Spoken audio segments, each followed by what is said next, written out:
Comienzan a disparar y una bala de AKM le impacta y posteriormente es alcanzado por las granadas que comienzan a lanzar. ¿Quiénes fueron los encargados de llevarla a cabo? ¿Y qué ocurrió en sus vidas antes, durante y después de la operación Chavín de Huántar? Pasan las cosas y simplemente no, yo no puedo ir así. Hasta acá llegamos y se acabó. Audios inéditos de inteligencia, imágenes nunca antes vistas de los oficiales que murieron, la reconstrucción detallada de los comandos que incursionaron en la residencia, la voz de los rehenes liberados.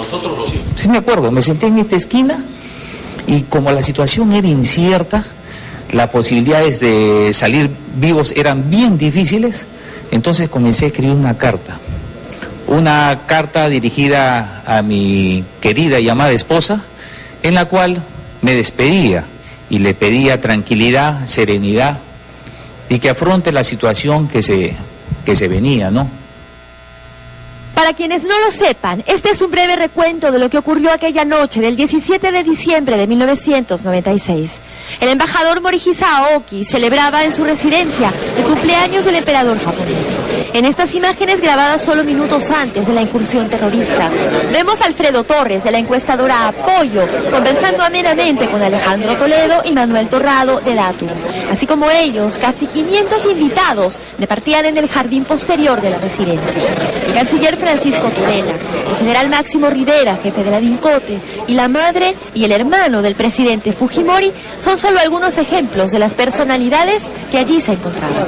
Decenas de oficiales de la policía y las Fuerzas Armadas, congresistas, ministros de Estado y embajadores de varios países fueron sorprendidos a las 8:20 de la noche, cuando el grupo liderado por Serpa tomó por asalto la residencia. En estas imágenes, grabadas por los mismos terroristas, vemos cómo se camuflaron dentro de una ambulancia y cómo planificaron al milímetro la operación. Tras unos minutos, todos los invitados habían sido obligados a entrar a la casa y en ese momento se les informó que quedaban retenidos en calidad de rehenes. Todos acataron la orden, excepto dos personajes que, presas del pánico, aprovecharon un descuido de sus captores para huir. Uno de ellos, Hernando Andrade Carmona, alcalde de Miraflores, y el otro, el comandante Rodolfo Reátegui Rodríguez, edecán de la Presidencia de la República. Esa misma noche, el MRTA dejó en libertad a todas las mujeres y durante la siguiente semana permitió la salida de 263 rehenes más. Entre febrero y marzo del 97, por distintos motivos, 13 personas más fueron liberadas. Es así que para abril del 97, la residencia japonesa albergaba a 72 rehenes bajo la amenaza de 14 terroristas que exigían la liberación de más de 400 presos del MRTA que purgaban distintas condenas a lo largo y ancho del país. Pero ¿cómo se inicia la historia de Chavín de Huántar? Muy pocos saben que el día siguiente de la toma de la embajada se empieza a formar ya el grupo de comandos que ingresarían a rescatar a los rehenes. Algunos fueron convocados por sus jefaturas, pero muchos otros se presentaron voluntariamente con la intención de colaborar. Ese fue el caso del teniente Raúl Gustavo Jiménez, a quien vemos bailando en el matrimonio de su hermana, en este video nunca antes difundido por la prensa. Jiménez sería uno de los que moriría víctima del fuego terrorista. Sus padres recuerdan que el mismo día del ataque MRTista, él tenía que pedir la mano de su novia, pero Jiménez pidió que lo llevaran al cuartel. Yo he dicho a las 8, así que de repente llego 8, 8:15, 8:30, pero ahí le digo yo, no te preocupes, me dice, tú ándamela pidiendo por ahí, que yo voy a llegar después. Llega él, y en ese momento dice, justo me han dado permiso, dice ahorita, y él terminó pues con toda la ceremonia que podía haber. ¿Sabes qué, papá? Me voy, y le digo, no me voy porque como me han dado permiso 1 hora. Ese día, ya comprometido con su novia, Claudia Barrantes, el teniente Jiménez partió para la base de Las Palmas. La que iba a ser su esposa solo se reencontró con él el día de su entierro. Otro Otros que ofrecieron sus servicios al día siguiente de la incursión terrorista fueron los capitanes Luis Marca y Néstor Castañeda. Desde entonces, y al igual que los otros 138 comandos que participaron en la recuperación de la embajada, no volvieron a ver ni a comunicarse con sus familias hasta después de que todo pasó. Al coronel Hugo Robles, esta orden le afectó especialmente. Luego de 12 años de matrimonio, su esposa había logrado quedar embarazada y las mellizas que esperaba tenían ya 7 meses de gestación. Dios mío, ¿por qué tanto tiempo en el matrimonio, no? Después me da la gracia de que mi esposa en estado.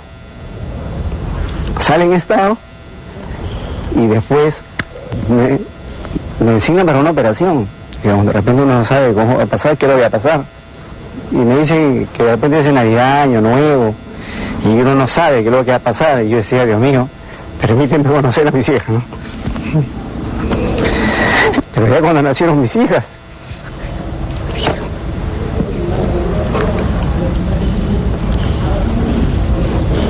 las conocí y después, Dios mío, por favor dame vida para verlas crecer, ¿no? Bien pedilón uno.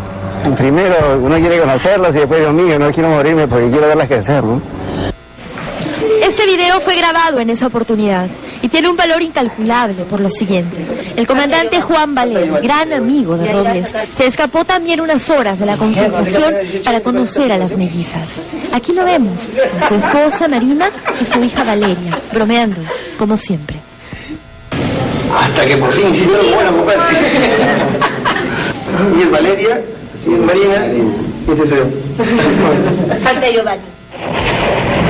2 meses y medio después, Valer caería abatido por el fuego emerretista en la operación Chavín de Huántar. ¡Ofrendando su vida!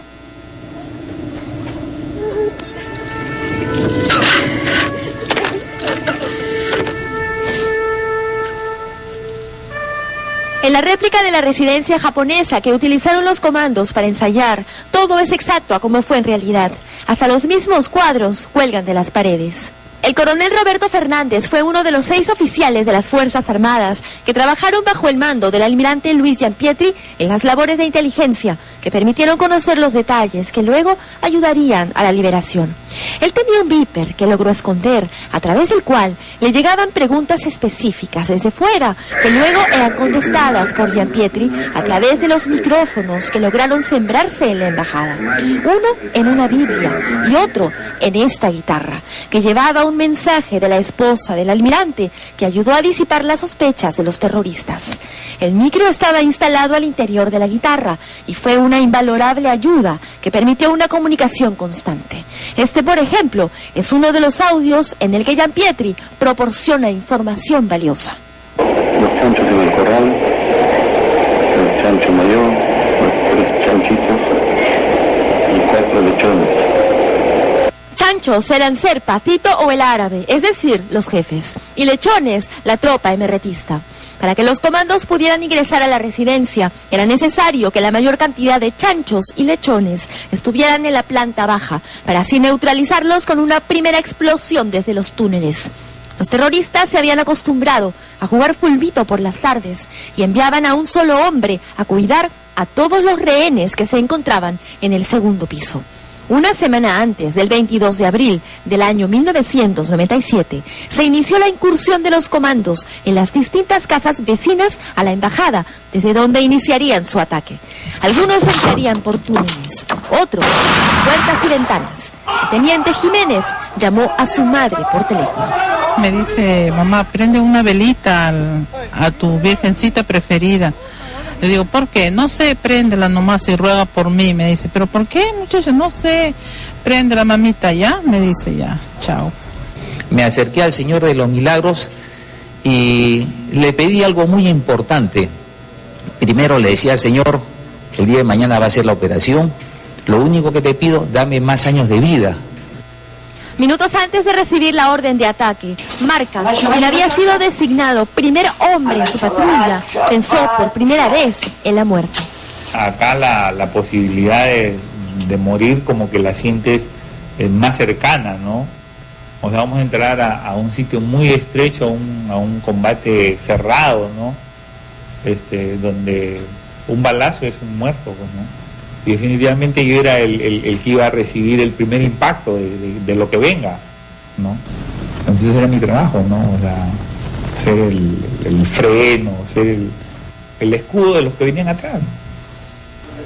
Marca aceptó que el médico le colocara un catéter en una muñeca que estuviera listo para transfundirle sangre si llegara a necesitarla. Esto mismo hicieron muchos otros comandos, previendo que podrían caer heridos. A las 3:17 de la tarde, la orden de atacar llegó. No pasó mucho tiempo hasta que los primeros bombazos transmitidos en vivo por la televisión nacional paralizaron al país.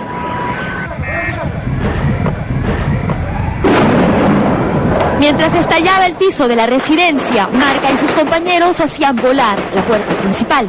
En la parte alta se encontraban los emerretistas. Es así que ves que el equipo comienza a subir y se encuentra con ellos, y en estrecho combate es donde se abate, pese a 3 o 4 terroristas, no recuerdo bien. Y luego siguen subiendo, pasan por encima de ellos y siguen subiendo. Continuamos ascendiendo, porque la misión, como le digo, era rescatar el cuarto A y B que se encuentran en el frontis de la casa. Junto con Donoso ingresó el capitán Juan Carlos Rodríguez, hoy mayor retirado. Todo este cuarto, absolutamente todo este cuarto lo puso de cabeza. Y en este lugar, exactamente acá, había una Virgen María, la cual estaba intacta, parada sobre una repisa. No le había pasado nada. En la que se lleva. El combate era muerte. Entre los primeros heridos apareció el comandante Juan Valer. Por encima de todos los comandos que estaban en cuclillas, todos estaban agazapados, y por encima de ellos se pasaba el cuerpo de Valer, y luego fueron bajando los rehenes. Se me decía, me dieron, ayúdame, ¿no? Se recordó su familia, ¿no? Señora, mis hijos, ¿no?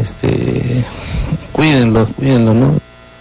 Mientras tanto, el capitán Rodríguez rescataba a 29 rehenes entre empresarios japoneses y oficiales de las Fuerzas Armadas. Mi misión era abrir esta puerta,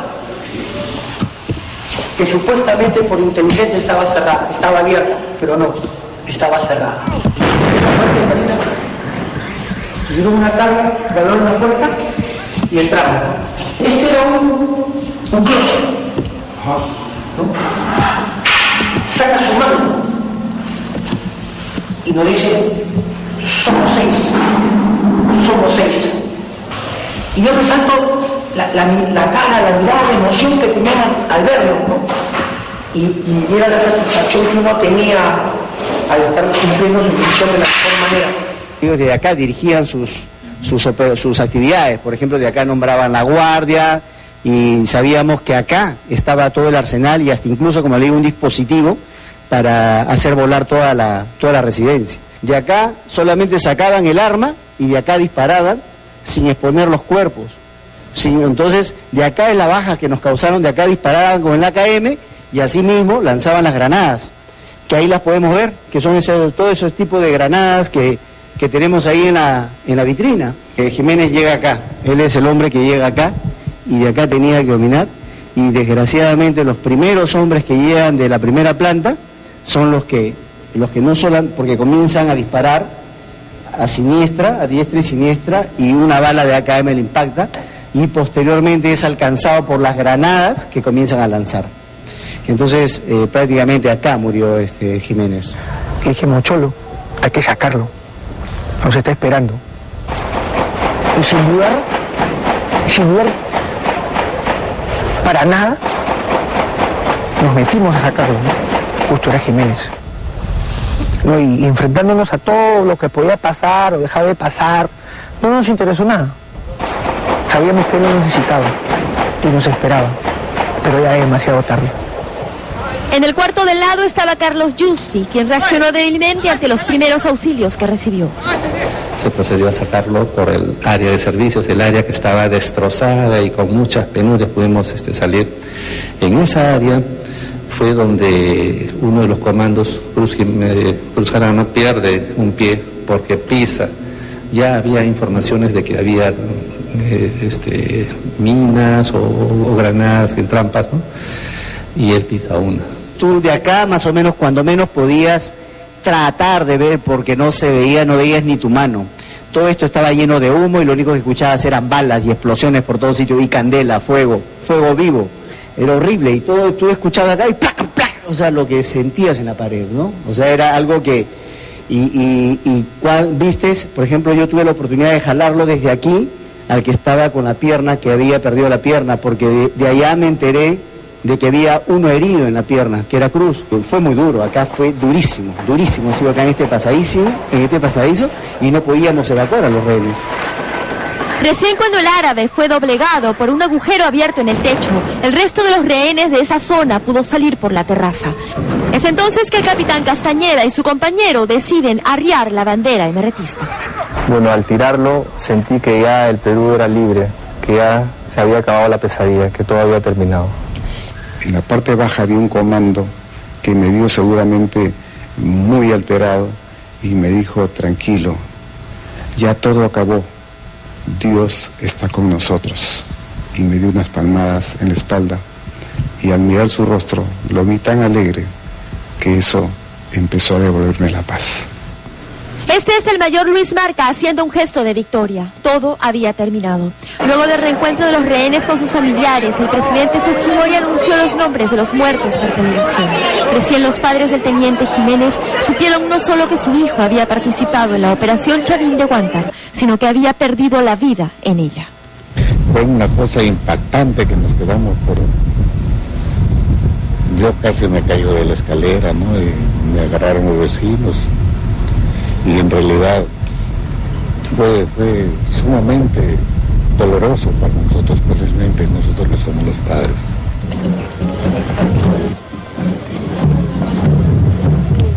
Porque los hombres que hemos cargado a nuestros muertos y hemos escuchado llorar a nuestros heridos, nunca lo olvidaremos. Jamás. Me ha rugido por estas dos almas de nuestros hermanos comandos y que su memoria nos ilumine siempre para cumplir nuestra misión.